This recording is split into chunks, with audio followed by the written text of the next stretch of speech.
मराठवाड्याच्या पाणी प्रश्नासाठी उपाययोजना करण्याच्या सूचना दिल्या, मुख्यमंत्र्यांचा दावा. तर बैठक वांजोटी ठरल्याचा विरोधी पक्ष नेत्यांचा टोला.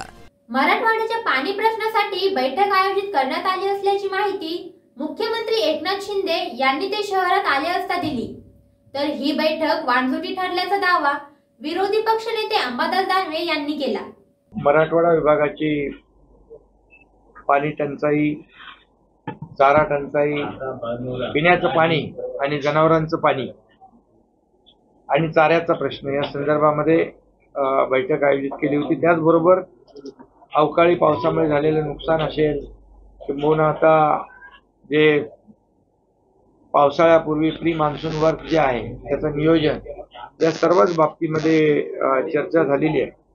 आणि यामध्ये जवळपास मराठवाड्यात 1837 टँकर सुरू आहेत आणि 1249 गावं, 512 वाड्यांवर हे टँकर सुरू आहेत. आणि हे टँकर आणखी जर आवश्यकता भासली तर खालच्या अगदी ग्रामसेवकापर्यंत, तलाट्यापर्यंत सूचना दिलेल्या आहेत की तात्काळ रिक्वायरमेंट तुमची पाठवा, 3 दिवसांमध्ये तुम्हाला टँकर आणि चाऱ्याची व्यवस्था केली जाईल. म्हणजे त्यामध्ये एक जाहिरात देखील काढलेली आहे की त्यामध्ये नंबर दिलेले आहेत प्रत्येक जिल्हाधिकाऱ्यांनी की आवश्यकता जर टँकरची वाढली, चाऱ्याचा प्रश्न असेल, टंचाई असेल, तर तात्काळ त्या ग्रामस्थांनी त्या नंबरवर संपर्क करणे, त्यांना 3 दिवसाच्या आतमध्ये त्याची पूर्तता केली जाईल, अशा प्रकारची तजवीज व्यवस्था या ठिकाणी केलेली आहे. ही वांजोटी बैठक होती. कोणते निर्णय या बैठकीतून झाले नाही, फक्त काय काय झालेले वेगवेगळ्या कलेक्टरांकडून आढावा घेतला पाहिजे. स्ट्रक्चरल ज्याला म्हणता येईल असं कोणताही निर्णय झालेला नाही. उलट सत्ताधारी पक्षाच्या मंत्र्यांनी काही मुद्दे उपस्थित केले होते. टँकरच्या विषयी, टँकरच्या प्रोसेसविषयी त्याचं सुद्धा समाधान झालं नाही. एक विरोधी पक्षनेता म्हणून मी अनेक गावात जलजीवन योजनेच्या योजना पाणीपुरवठ्याच्या पूर्ण होत असताना वीज बिला अभावी या योजना सुरू होऊ शकलेल्या नाही. कारण जुनी थकबाकी भरल्याशिवाय नवीन योजनेला कनेक्शन मिळत नाही, अशा प्रकारची स्थिती असल्यामुळे मी ती एक मागणी केलेली. त्यांनी आदेश दिले, परंतु अशा आदेशावर काही होत नाही. त्याला सरकारचा आदेश काढावा लागेल, कारण थकबाकी भरल्याशिवाय नवीन कनेक्शन देता येत नाही, अशा प्रकारचा नियम आहे.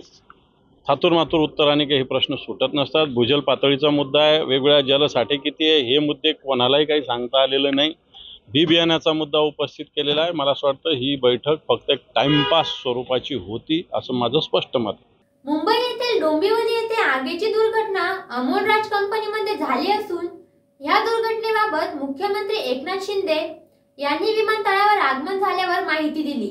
तर विरोधी पक्ष नेते अंबादास दानवे यांनी या घटनेबाबत सरकारवर ताशेरे ओढलेत. डोंबिवलीमध्ये MIDC मध्ये अमोल राज म्हणून एक कंपनी आहे, त्याच्यामध्ये बॉयलरचा ब्लास्ट झालेला आहे. जिल्हाधिकाऱ्यांशी माझं बोलणं झालंय आणि तिथे सर्व रेस्क्यू टीम पोहोचलेली आहे. जिल्हाधिकारी तिथे पोहोचले आहेत, खासदार तिकडे पोहोचले आहेत. त्यामुळे तिथं आता सगळं कंट्रोलमध्ये आहे. कॅज्युअलिटी बहुतेक नाही आहे सुदैवाने, त्यामुळे बाकी सगळी रेस्क्यू टीम आपली पोहोचलेली आहे तिकडे. वारंवार या महाराष्ट्रात असे अपघात होत आहेत. सातत्यानं सभागृहात आम्ही या संदर्भात आवाज उठवलेला आहे. बॉयलरचं धोरण, रिॲक्टरचं धोरण, सरकारचं कामगार व औद्योगिक सुरक्षा डिश नावाचं खातं हे अतिशय अकार्यक्षम खातं आहे. नुसतं कागदावरचं खातं आहे. मोठ्या मोठ्या कंपन्या तर यांच्या अधिकाऱ्यांना सुद्धा गेटच्या आतमध्ये येऊ देत नाही, अशा प्रकारची स्थिती त्या खात्याची आहे. आणि म्हणून या औद्योगिक सुरक्षेकडे सरकारचं कमालीचं दुर्लक्ष या महाराष्ट्रात आहे. कित्येक कामगाराचे हाकनाक याच्यामध्ये बळी जातात. वर्षभरातच बघितलं, कोकणात झालं, बोईसरला झालं, आता हा डोंबिवलीचा अपघात आहे, संभाजीनगरात सुद्धा मागच्या काळात झाला, नागपूरला अपघात झाला. आणि हे सगळे अपघात जर बघितले तर सरकारचं दुर्लक्ष याला कारणीभूत आहे. मुख्यमंत्री यांच्या अचानक ठरलेल्या दौऱ्याबाबत सकाळीच माहिती मिळाल्याने मराठवाड्यातील प्रश्नांवर चर्चा करण्यासाठी मुंबईहून बाय रोड आल्याची माहिती दानवे यांनी दिली. तुम्ही एक ट्विट केलेलं आहे कंपनी संदर्भातलं, ते नेमकी कुठली कंपनी आहे आणि त्या ट्विट बद्दल काय सांगा? एकतर ती सरकारी, भारत सरकारची हेल कंपनी आहे. क्रॅकिंग युनिट त्यांना या महाराष्ट्रात करायचं होतं आणि माझ्या माहितीप्रमाणे त्यांनी राज्याच्या उद्योग विभागाला सगळी विचारणा केलेली होती जागेच्या संदर्भात, संभाजीनगर आणि दाभोळ या ठिकाणी. परंतु त्यानंतर राज्य सरकारने पाठपुरावा केला का नाही केला, त्यांच्या विचारणेला उत्तर दिलं का नाही दिलं, हा माझा राज्य सरकारसमोर प्रश्न आहे. आणि दुसरी गोष्ट, ही सरकारी कंपनी असल्यामुळं महाराष्ट्राच्या ऐवजी मध्य प्रदेशमध्ये दबाव टाकून तर पुन्हा नेली नाही, अशा प्रकारचा माझा प्रश्न आहे. आणि याचाच अर्थ या महाराष्ट्रात 50,000 कोटी रुपयाची इन्व्हेस्टमेंट होऊ शकत होती, ती राज्य सरकारच्या लापरवाही बेपरवाहीमुळे येऊ शकली नाही, असं माझं स्पष्टपणे या सरकारवर आरोप आहे. हे पण मला सुद्धा, मी मुंबईत होतो, मला सकाळी 9:30 वाजता निरोप आलेला आहे. 9:30 मी लगेच 9:30 पाऊण 10ला निरोप आल्यानंतर मी लगेच बाय रोड निघालो आणि आता इथं पोहोचलेलो आहे.